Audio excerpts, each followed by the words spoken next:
성경 말씀 마태복음 21장 말씀 보겠습니다. 마태복음 21장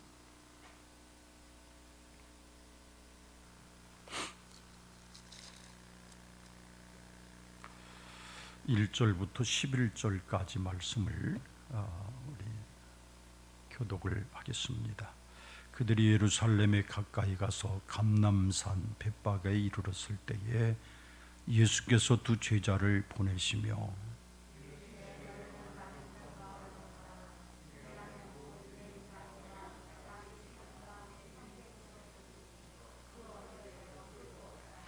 만일 누가 무슨 말을 하거든 주가 쓰시겠다 하라.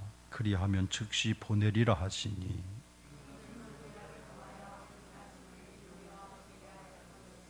시온 딸에게 이르기를 네 왕이 내게 임하나니 그는 겸손하여 낙이 곧 멍에 매는 짐승의 새끼를 탔도다 하라 하였느니라. 나귀와 나귀 새끼를 끌고 와서 자기들의 겉옷을 그 위에 얹음에 예수께서 그 위에 타시니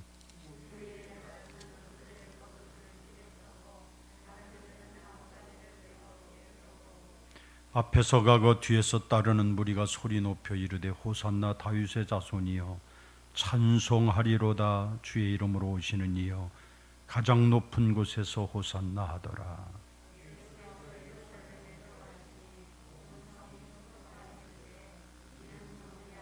우리 다 같이 무리가 이르되 갈릴리 나사렛에서 나온 선지자 예수라 하니라. 아멘.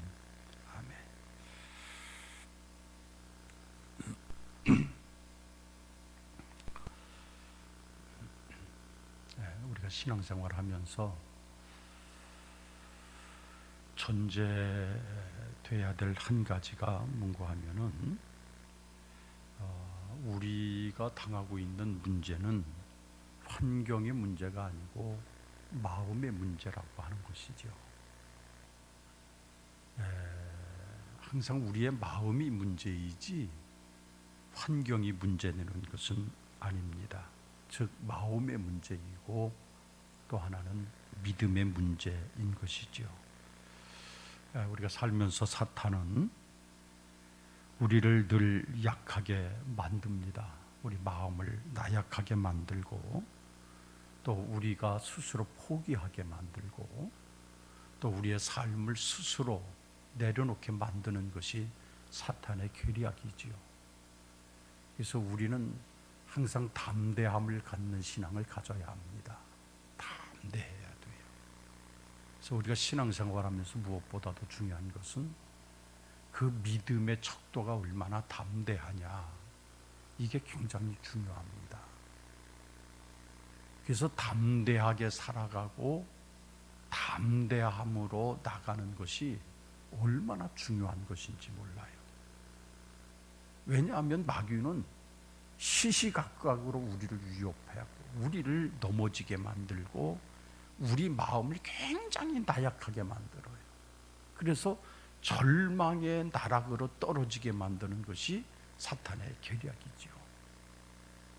마치 오늘이 마지막인 것 같고 내가 이러다가 죽는 거 아닌가 그런 마음이 들기도 하고, 참 그런 마음을 마귀는 계속해서 우리 마음을 두드리는 거예요. 그래서 우리로 하여금 포기하게 만들고 약하게 만들고 좌절하게 만들고, 그래서 우리를 심리적으로 패배감에 젖게 만드는 거죠.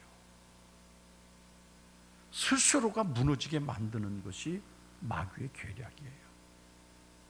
여러분, 만약에 마귀가 마치 우리에게 위협적인 존재로 온다고 하면 그 마귀 앞에 무너질 사람이 아무도 없을 거예요.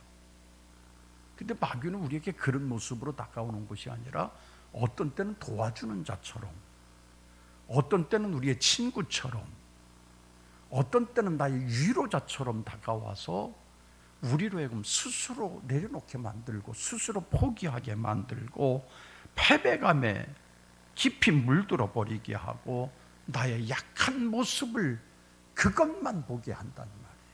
그것만.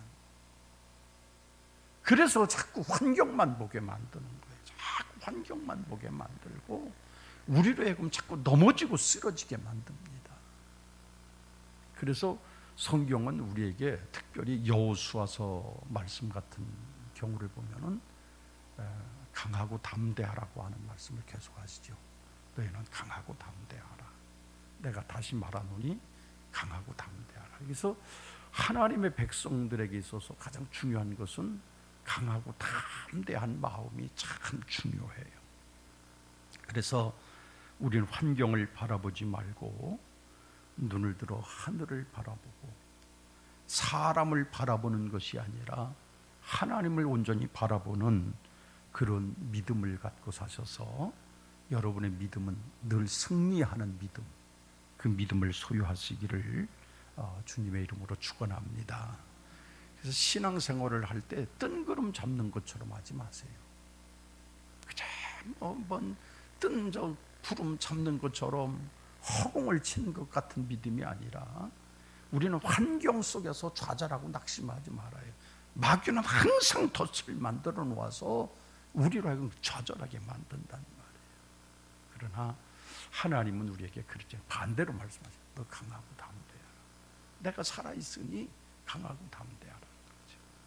하나님의 강하고 담대하라, 그 말씀을 우리에게 주시는데, 오늘도 예수를 믿으면서 정말로 하나님의 말씀으로 무장하고 강하고 담대하게 여러분들의 믿음을 영위해 나갈 수 있게 되시기를 주님의 이름으로 축원합니다.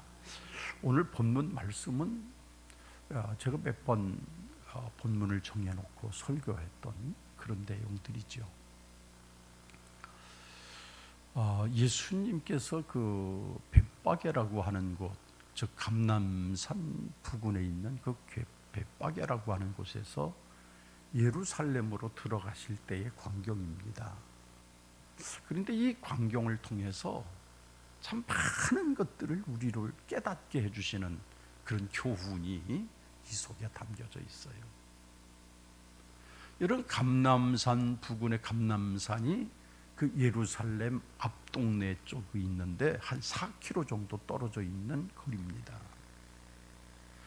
그쪽에서 예루살렘을 향해서 이제 마지막으로 내가 저 예루살렘으로 들어가야 되리라 그러면서 오시는 길인데, 희한한 장면들이 도처에서 생겨나게 되는데 그 장면 하나하나가 우리에게 주시는 교훈이 굉장히 크고 놀라운 거예요. 여러분, 오늘 이 입성하시는 장면을 보면서 저는 여기에서 우리들이 배워야 할 주님을 섬기는 자세를 배우게 되는 건데, 오늘 여러분들이 좀 담대함으로 나도 정말로 주님이 원하시는 그런 사람이 되어야 되겠다, 이 믿음을 갖고 오늘 주님을 바라보시기를 바랍니다. 첫째로 오늘 우리가 보여지는 장면은 예수님께서 두 제자들을 보내시면서 그 건너편으로 보내시면서 주님이 말씀을 하세요. 너희들 저 건너편 마을에 가면은, 그러니까 벳바게에 있는 주변의 마을이죠. 그쪽으로 가게 되면 거기에 그 나귀 어미가 하나가 있고 거기에 딸려 있는 새끼 나귀가 2마리가 함께 있을 텐데 그 나귀를 끌고 오라는 거예요. 그래서 만일에 그 주인이 당신들이 누군데 내 나귀를 말도 없이 끌고 가십니까? 이야기를 하거든 주께서 쓰시겠다고 하라, 이 말을 하라는 거예요. 주께서 쓰시겠다고 하라.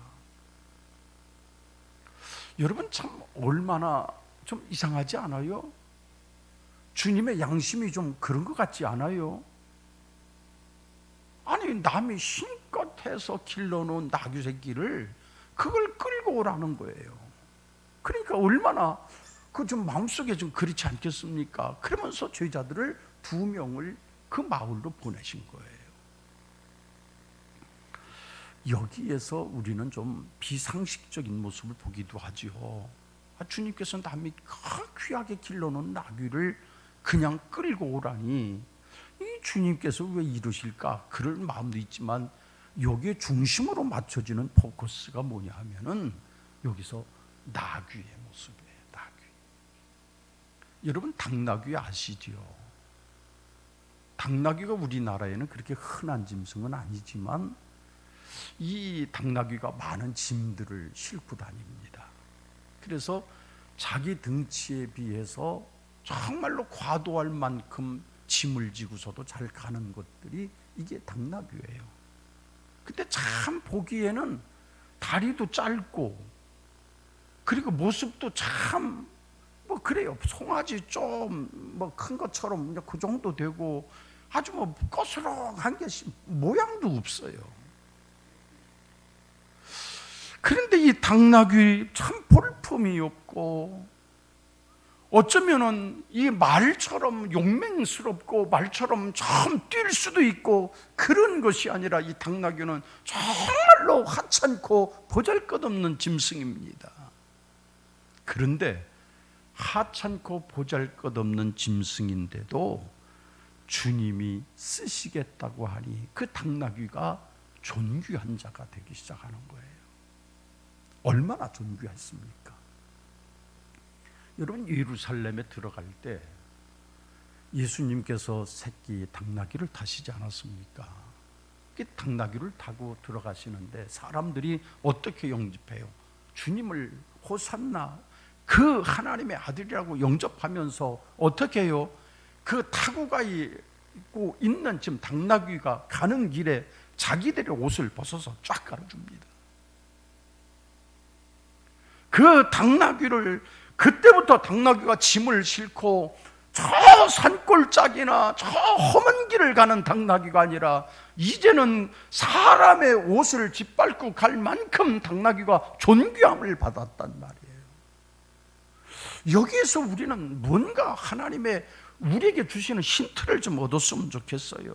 하나님께서 선택하시고 하나님께서 그에게 일을 맡기시고 해야 할 일을 맡기신 것, 그것을 뭐라고 얘기하느냐면 한마디로 사명이라고 하는 거예요. 사명. 우리는 하나님의 부름을 받은 존재들입니다. 여러분, 목사만 하나님의 부름을 받았다고 생각하는 것은 참 어리석은 거예요. 목사는 다만 목사의 일로 부르심을 받은 것이고 여러분들은 집사로, 권사로, 장로로 그저 하나님이 그 부르심을 하나님께서 이렇게 불러서서 여러분을, 그게 뭐냐?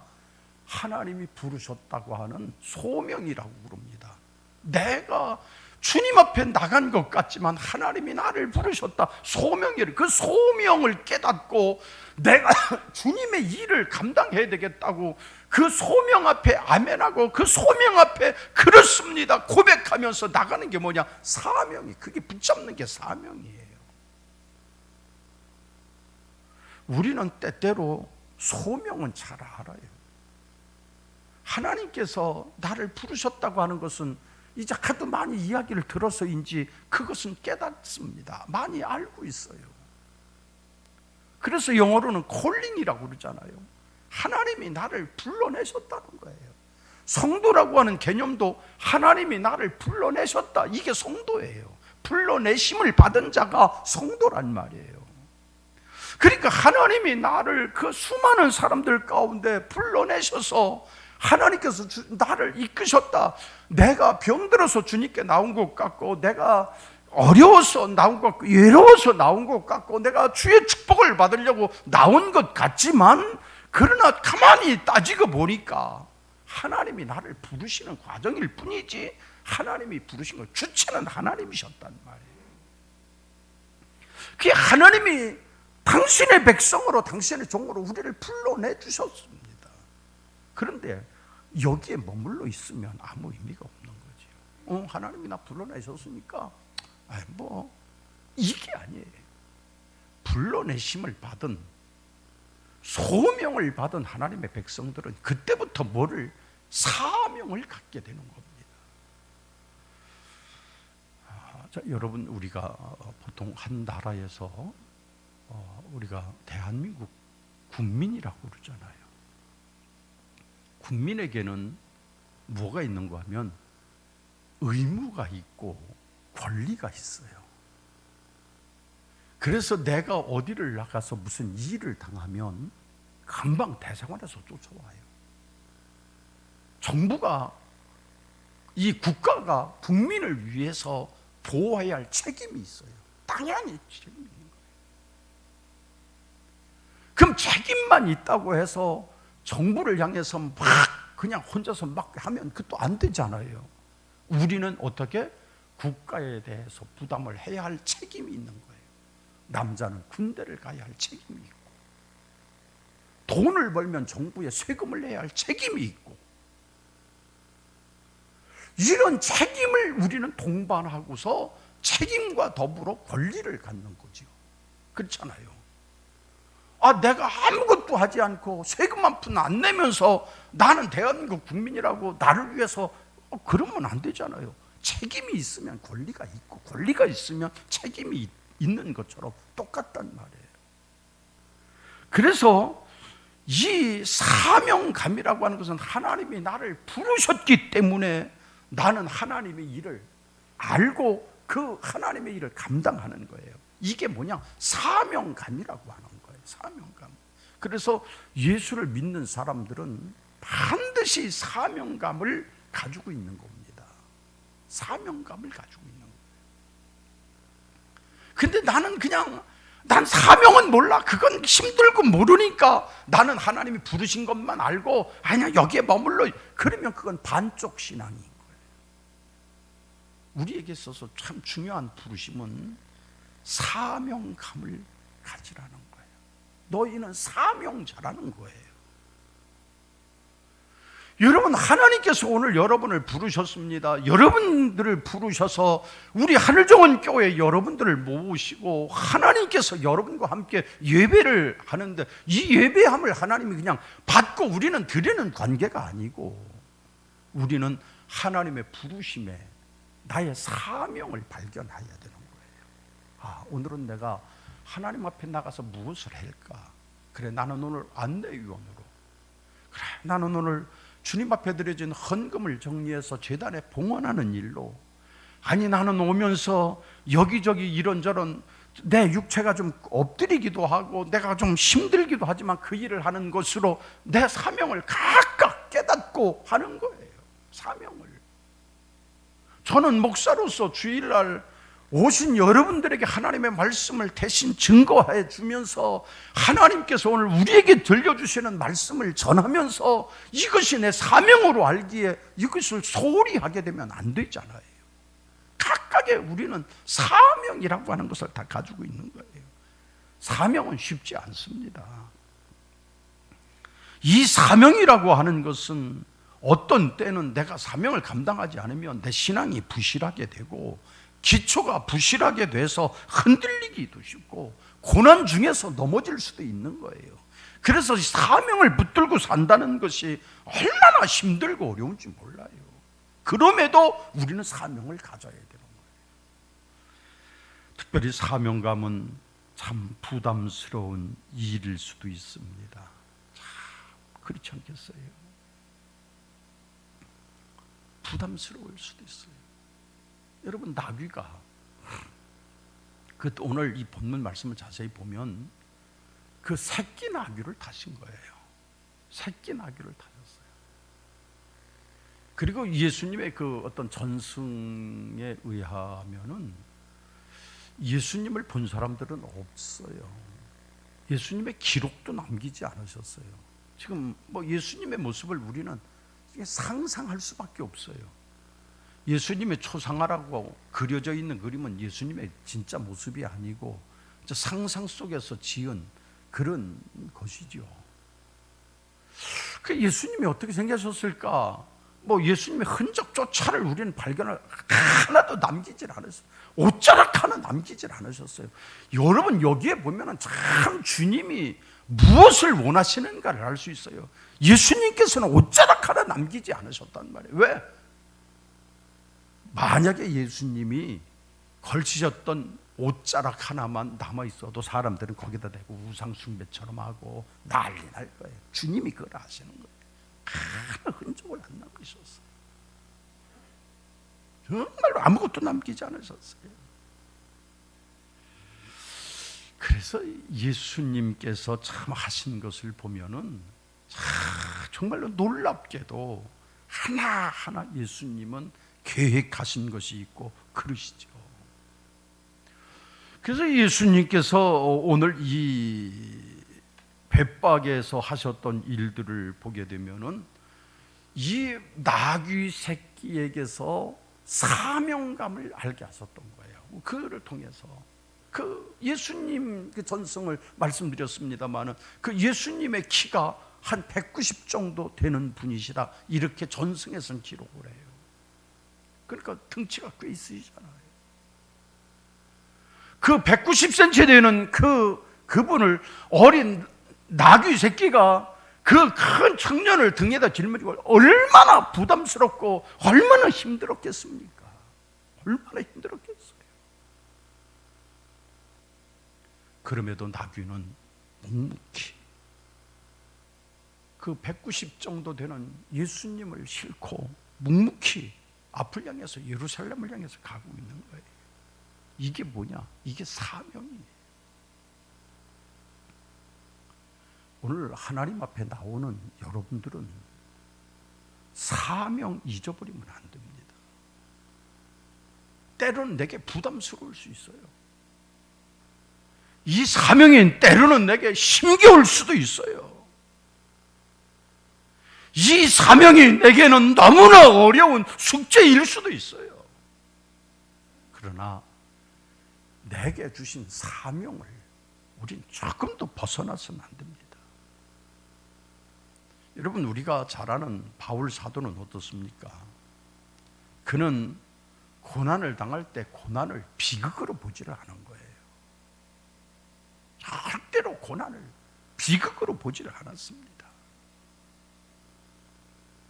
그리고 오히려 고난의 길로 그는 가는 거예요. 고난의 길. 그러니까 여러분 잘 아시는 대로 골로새서 1장을 보면은 골로새 1장이 그런 말씀을 하시잖아요. 나는 그리스도의 남은 고난을, 주님이 남겨놓으신 그 고난을 그의 몸된 교회를 위하여 내 육체에 채운다라고 했어요. 다시 말하면 주님의 몸된 교회를 위해서 내 육체가 참 사명의 길로 교회를 세워나가고 사명으로 나는 이 목숨을 다해서 섬기노라고 하는 고백을 바울은 하고 살았던 거예요. 이게 바울의 사명의식이에요. 바울 같은 사람들은 일생을 살면서 주님을 만난 이후에 이 정신을 가지고 있어요. 정말로 이 사명의식을 가지고 살았습니다. 그리스도의 남은 고난을, 주님이 이 땅 위에 남기시면서 하셨던 그 주님의 남은 고난을 나는 주님의 몸된 교회를 위하여 내 육체에 이 고난을 채우겠노라. 그러니까 고난당하는 것을 조금도 이상하게 생각한 게 아니에요. 고난당하는 것을 조금도 이상하게 생각하지 않았습니다. 당연하게 생각을 했습니다. 이 고난이 결코 비극으로 끝날 것이라고 생각지 않고 이 고난이 나에게 큰 유익이요 주님을 만날 능력이라고 생각을 하면서 고난의 길을 담대히 간 거예요. 그러니까 바울이 갔던 죽음의 길을 겁낼 수 있지 않아요.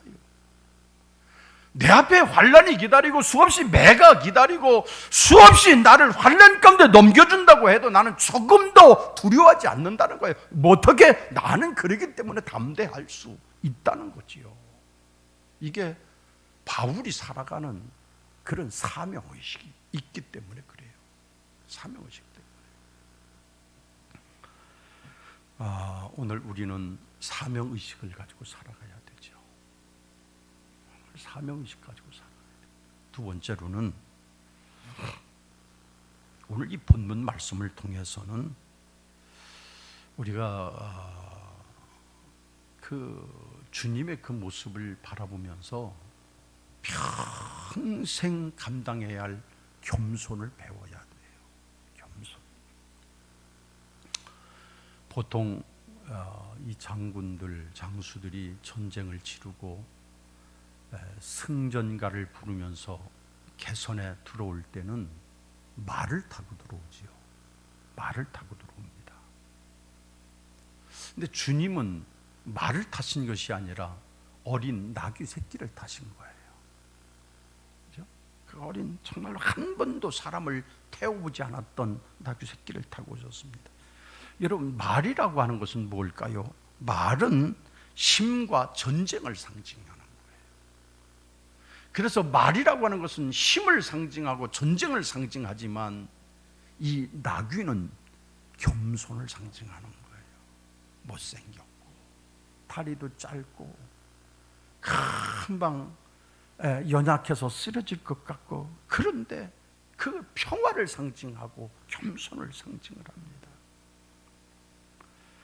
예수님이 왜 나귀를 타셨을까요? 그 당시에 말도 많은데 말을 타시지 않고 왜 나귀를 타셨을까요? 예수님이 나귀를 타신 것은 허세를 버린 거예요. 허용을 버렸습니다. 그리고 우리 사람이 살아가야 할, 하나님의 백성들이 살아야 할 것은 바로 이런 허용과 허세가 아니라 겸손한 모습을 보여주시기 위해서 나귀를 타고 오시는 거예요. 겸손함. 이게 저와 여러분들이 살아가면서 배워야 할 자세예요. 겸손의식. 우린 겸손하게 세상을 살아가야 합니다. 하나님은 겸손한 사람을 쓰시지요. 그래서 하나님이 쓰시는 사람은 결코 잘난 사람 쓰시는 게 아니에요. 잘난 사람 쓰시는 게 아니에요. 지난 주간에 대통령 선거를 끝내서 한쪽에서는 휴 다행이다 그런 사람도 있고, 또 한편에서는 아이고 5년을 어떻게 견디나 그러는 분들도 계시고, 아주 극명하게 그것도 나뉘어지는 것 같아요. 아주 극명하게 나눠져요. 이 대통령은 똑똑하고 참된 사람을 뽑는 거예요. 그렇잖아요? 대통령은 시원찮은 사람 뽑으면 안 되잖아요. 그런 대통령은 그렇게 뽑지만 하나님이 쓰시는 사람은 그거 달라요. 세상은 잘난 사람을 선택하려고 하지만 하나님은 잘난 사람, 똑똑한 사람, 힘 있는 사람을 주님 뽑으시는 게 아니에요. 하나님의 기준은 겸손한 사람이에요. 여러분, 겸손한 사람이 어떤 사람인가요? 물질 많다고 돈 많다고 다 교만한가요? 돈 많으면서 겸손한 사람이 참 많습니다. 그러면 내가 가난하고 가진 거 없다고 겸손해집니까? 안 그래요. 아무것도 내줄 게 없는데도 교만한 사람이 참 많습니다. 성공한 사람이라고 해서 다 교만해지나요? 안 그래요. 성공한 사람이, 겸손한 사람이 얼마나 많은지 몰라요.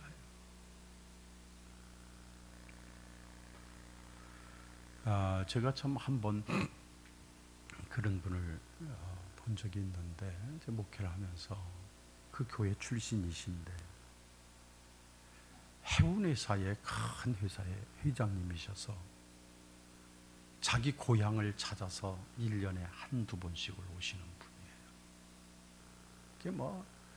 그 지역의 장학금을 1년에 수십억을 갖다 쏟아 부어주고, 그냥 근데 정말로 이름 없이 빚도 없이 왔다가 가는 거예요. 이름 없이 빚도 없이. 그 지역에서 최고로 성공한 기업인이고 모든 사람에게 추앙을 받고 있는 그 고향인데도 그저 나 자신을 나타나지 않고 그냥 겸손하게 그저 연세 드신 분들에게 그냥 허리를 숙이고 아유 건강 어떠셨느냐고 묻고, 그러면서 자기가 수십억을 내놓을지라도 조금도 자기 이름을 내세우지 않고 겸손하게, 참 대단한 그런 분들도 있어요.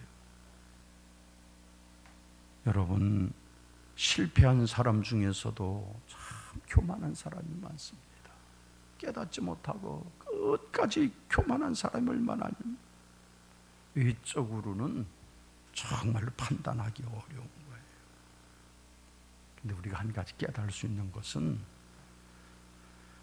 주님과 내가 머물러 있는 거리에 따라서 겸손함과 교만한 사람의 차이가 날 수 있는 걸 보게 돼요. 주님과 멀리 떨어져 있는 사람은 참 교만합니다. 참 보시면 그래요. 내가 나은 것 같아요. 내 힘이 대단한 것 같아요. 나 혼자 무엇이든지 할 수 있는 것 같아요. 주님과 멀리 떨어져 있으니까, 주님이 보이지 않으니까 참 교만하게 돼요. 근데 주님과 가까이 있는 사람은 참 겸손해요. 왜? 주님 앞에 내 자신이 한없이 초라한 존재이고, 주님의 그 모습을 보면서 내 모습이 너무나 어리석은 존재이고, 주님 없이는 나는 단 하루도 살 수 있는 가치가 있는 존재가 아니라고 하는 사실을 아니까 항상 주님을 바라보니까 겸손하게 되는 거예요. 아유, 주님, 겸손. 그러니까 겸손한 자에게는 그 마음속에 평안함이 있어요. 겸손한 사람이 살아가는 것을 보면 시기 질투하지 않습니다. 겸손한 사람들은 정말로 고난이 있어도 원망하지 않습니다. 곧 하나님의 축복의 때가 시작이 되겠지. 그때를 기다려요. 세상 사람들을 바라보면서 마음을 상하지 않습니다. 오히려 내가 오해를 받으면 그래, 이것이 기도할 기회를 얻을 때이지, 그런 마음을 생각해요. 그래서 겸손한 사람은 언제나 평안함이 있는 거예요. 그래서 주님 바라보니까. 그런데 교만은 주님을 멀리 떨어져 있어서 교만하게 되면 주님이 보이지 않으니까 마치 나 혼자 사는 것 같이 느껴지니까 교만해지는 거예요. 내가 최고지, 내 선택이 잘 돼서 이렇지, 교만해져요. 그런 일들이 많아요. 오늘 나귀, 정말로 나귀 타신 주님을 우리는 어떻게 오느냐? 겸손을 배우는 거예요. 예수 믿는 사람들은 저 언제 어느 때든지 겸손할 수 있어요. 항상 머리를 좀 숙이고, 그저 언제든지 저 겸손하게, 이 마음이 중요해요. 그 모습으로 여러분 인생을 사시기를 주님의 이름으로 축원합니다. 그리고 또 하나는 여러분 말씀드린 것처럼 청지기 의식을 가지고 살아가야 돼요. 오늘 본문 말씀 보니까 나귀 주인은 자기의 공들여온 나귀를 그냥 제자들이 끌고 갈 때 주가 쓰시겠다고 하는 단 한마디 말에 아무 말하지 않고 나귀를 가지고 가도록 허락했어요. 그 당시에 그 팔레스타인 지역에 이 나귀는 그 가정의 아주 재산 목록 1호라는 거예요. 그래서 일반 서민들은 나귀를 잘 갖지 못할 만큼 나귀 값이 높은 거예요. 옛날에도 그러지 않았어요? 우리 농촌 지역에서 그 소 한 마리가, 송아지 한 마리가 그 가정의 재산 미천이에요. 그거 그냥 소를 기르다가, 그리고 그 소가 새끼 하나 낳으면 경사가 나는 거예요. 재산이 증식이 되니까. 그렇듯이 나귀가 그 사람들에게는 재산 목록 1호예요. 그렇게 중요한 그런 나귀를, 특별히 그것도 한 마리가 아닌 어미 나귀와 새끼 나귀 2마리를 한꺼번에 주가 쓰시겠다고 그냥 가져간 거예요. 근데 그 주인은 왜 가만히 있었을까요? 여기서 주님이 우리에게 말씀하시는 의도가 뭘까요? 주님이 쓰시겠다고 할 때 그냥 나는 오직 들을 수 있는 자가 돼서 하나님 앞에 그렇습니다, 당신 뜻대로 없어, 청지기 의식을 갖고 사는 것이 우리들의 모습이 되어야 된다는 거죠. 여러분, 헌신의 차이는 열매의 차이로 나타나요. 내가 얼마나 헌신했느냐에 따라서 어떤 열매를 거두느냐, 거기서 결정이 돼요. 오늘 본문 말씀을 한번 자세히 보셔도 그 나귀를 가지러 갔던 예수님의 말씀을 듣고 따라갔던 제자의 이름은 기록이 되어 있는데 나귀를 거저준 그 나귀 주인의 이름은 기록이 없어요. 왜 그랬을까요? 청지기는 이름 없이 빛도 없이 살아야 할 존재인 거예요. 내 생명이 내게 아니잖아요. 내 재능이 내게 아니잖아요. 여러분, 내가 자산이 있을지라도 그것을 다 내 거라고 여길 수 있어요? 있을 수가 없을 거예요. 내게 아니에요. 저는 그 어린 시절을 보낼 때 제일 부러운 분이 한 분이 있었어요. 저희 동네에 돈이 꽤 많으신 분이 한 분 계시는데, 그분은 저희 어머니하고 친구분이셨는데 꼭 돈을 저녁엔 우리 집으로 가지고 오세요. 그리고 그 돈을 세야 되는 거예요. 그 의도는 모르겠어요. 왜 우리 집에 와서 그 돈을 셌는지. 첫째는 자랑하고 싶은 마음도 있었을 거고, 그리고 또 친한 친구니까, 저희 어머니가 친한 친구니까 와서 그래를. 근데 그분은 한 번도 이 10,000원짜리가 그때는 최고 큰 단위였는데 이 10,000원짜리 100만 원을 못 쉬어봤대요. 이거 쉬다가 조는 거예요, 그냥 또. 그래 또 다시 쉬다가 또 졸고, 쉬다가 또 졸고, 그 계속 그렇게 하면서 또 못 돼요. 그 이튿날 또 돈을 가지고 와서 또 쉬는 거예요. 그래서 저는 생각해요. 야, 저 돈 좀 한 다발만 좀 내가 있었으면 좋겠다.